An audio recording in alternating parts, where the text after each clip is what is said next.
جی جی بہت شکریہ جناب چیئرمین. اگلے سال پلیز آپ حکومت ہیں پھر جواب دیں. مہربانی. جی جی جی پلیز. بڑی مہربانی. جی حیدری صاحب. دیکھیے یہ شیعہ سنی مسئلہ جو ہے بہت حد تک معاملہ ٹھیک ہو گیا تھا اور ہم نے بڑی کوشش کی, اس میں متحدہ مجلس عمل بنائی اور تمام مسالک کے لوگوں کو اس میں شریک کیا اور کسی حد تک اس پہ قابو پا لیا ہم نے. لیکن گزشتہ ابھی محرم تو چل رہا ہے میرے خیال میں کہ گزشتہ محرم کے عشرے سے پہلے یہاں اسلام آباد میں ایک شیعہ ذاکر نے اپنی تقریر میں یہ کہا کہ سیدنا صدیق اکبر رضی اللہ تعالی عنہ یہ کافر ہے اور دائرہ اسلام سے خارج ہے, اور حضور صلی اللہ علیہ وسلم جب فوت ہوئے تو ان کے بعد سارے لوگ مرتد ہوئے سوائے حضرت علی اور اہل بیت کی. اس پر یہ مسئلہ اٹھا اور اس نے جب یہ گستاخی کی تو شنید یہ ہے واللہ عالم, یہ حکومت ہی ہلکے بتا سکتے ہیں کہ راتوں رات اس آدمی کو لندن پہنچایا گیا. اس کے بعد جناب والا پھر پورے اس محرم کے دوران کراچی میں سر عام صحابہ کرام پہ لعن طعن ہوئی اور مختلف مقامات پہ. تو اس پر ایک ری ایکشن آیا پاکستان میں جو اہل سنت سے وابستہ ہے, چاہے وہ بریلوی مکتب فکر سے ہیں, چاہے دیوبندی ہے, چاہے اہل حدیث ہے, چاہے کسی بھی مکتب فکر سے, لیکن اہل سنت کہلاتے ہیں.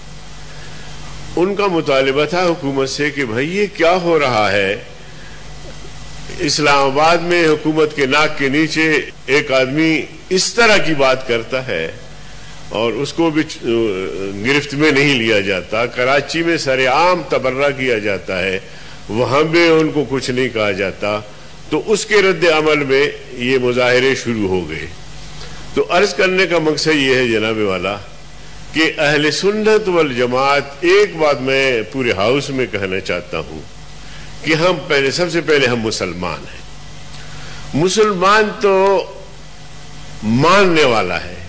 1,24,000 انبیاء اور رسول گزرے اس دنیا میں, اللہ نے بھیجے.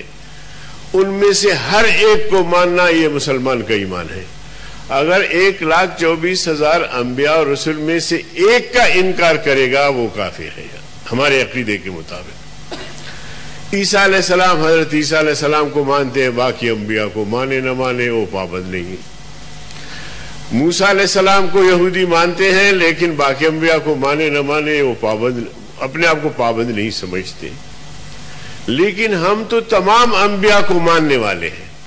تو اب انتہا پسندی تو اس طرف سے ہے جو نہیں مانتے, جو ہمارے عقائد اور نظریات کو, قرآن کریم کی توہین کرنا, انبیاء کی توہین کرنا, یہ وہ لوگ کرتے ہیں.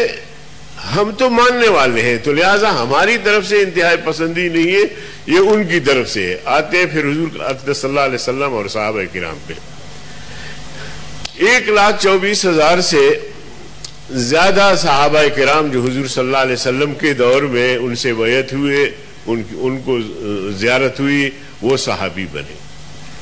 ہم ان سب کو مانتے ہیں, تمام اہل بیت سمیت سیدنا علی المرتضیٰ رضی اللہ تعالی عنہ, اور اسی طرح امام حسن, امام حسین, یا اہل بیت جو ازواج مطہرات, ہم سب کو ماننے والے ہیں. سب میں سے ایک کی شان میں گستاخی کرنا ہم اپنے ایمان کے لیے خطرہ سمجھتے ہیں. تو ہم ہیں ماننے والے. انکار تو ادھر سے آتا ہے کہ ابو بکر صدیق, عمر فاروق, عثمان غنی, عشرہ مبشرہ اور تمام صحابہ کرام پہ, اور اس طرح ایمان سوز باتیں سامنے آتی ہے جناب چیئرمین, بحیثیت مسلمان شاید آپ بھی برداشت نہ کریں. میں اس مسئلے پر بات نہیں کرنا چاہ رہا تھا. شیر نامہ صاحبہ نے یک طرف بات کی, جو مجھے مجبوراً دفاع میں جانا پڑا۔ تو عرض کرنے کا مقصد یہ ہے کہ مسلمان اہل سنت والجماعت وہ ماننے والے ہیں، وہ انکاری نہیں ہیں۔ سیدنا امام حسین رضی اللہ تعالیٰ عنہ، سیدنا حسن رضی اللہ تعالیٰ عنہ، تمام اہل بیت، ان میں سے کسی کی شان میں گستاخی ہم کفر سمجھتے ہیں، ایمان کے خلاف سمجھتے ہیں۔ صحابہ کرام کے بارے میں حضور اکرم صلی اللہ علیہ وسلم نے خود کہا، قرآن کہتا ہے رضی اللہ عنہ ورضوا عنہ، اللہ ان سے راضی ہے، وہ اللہ سے راضی ہے۔ اسی طرح حدیث نبوی صلی اللہ علیہ وسلم، اصحابک النجوم بأیہم اقتدیتم اہتدیتم، میرے صحابی ستاروں کی مانند ہے، ان میں سے کسی کی بھی اقتداء کرو گے فلاح پاؤ گے، ہدایت پاؤ گے۔ تو صحابہ کرام پیغمبر کریم صلی اللہ علیہ وسلم کے بعد وہ تسلسل ہے جو آج تک چلا آ رہا ہے، لیکن اگر خدا نہ خواستہ ہم صحابہ کرام کو اس سے نکال دے تو پھر بچتا کیا ہے اسلام میں، دین میں بچتا کیا ہے؟ جی پھر صحابہ کرام رضی اللہ تعالیٰ عنہ حضور صلی اللہ علیہ وسلم کے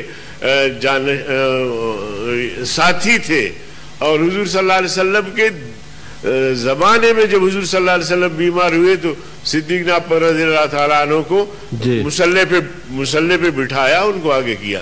تو اس لیے میں سمجھتا ہوں کہ یہ جو رویہ ہے یہ اس محرم میں تو یہ میرے خیال میں حکومت کی ذمہ داری بھی بنتی ہے۔